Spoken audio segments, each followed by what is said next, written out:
നമ്മൾ മനസ്സിലൊരു ആഗ്രഹം വിചാരിച്ച് ഒരു 9 ആഴ്ചയിൽ പ്രാർത്ഥിച്ച് മെഴുകുതിരി കത്തിച്ചു കഴിഞ്ഞാൽ അത് നടക്കും എന്നൊക്കെയാണ് കേട്ടോ. എത്രത്തോളം അതിൽ സത്യം ഉണ്ടെന്ന് എനിക്കറിയില്ല.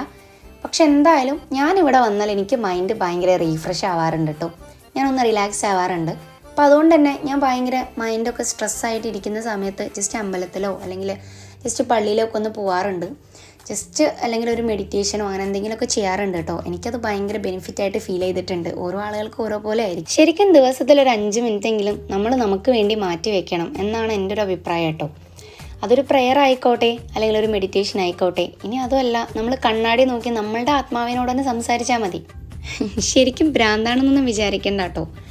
നമ്മളല്ലേ നമ്മളെ ഏറ്റവും കൂടുതൽ അറിഞ്ഞിരിക്കേണ്ടത്. മറ്റൊരാളോട് പറയുന്നതിനേക്കാൾ കൂടുതൽ നമുക്ക് നമ്മളോട് പറഞ്ഞാൽ മാത്രമേ നമ്മളുടെ ഇമോഷൻസ് മനസ്സിലാവുള്ളൂ. ഈ പള്ളിയിൽ ആരെങ്കിലും ഇതിന് മുന്നേ വന്നിട്ടുള്ള ഒരു അനുഭവം ഉണ്ടെങ്കിൽ ഒന്ന് താഴെ കമൻറ്റ് ചെയ്യണം കേട്ടോ.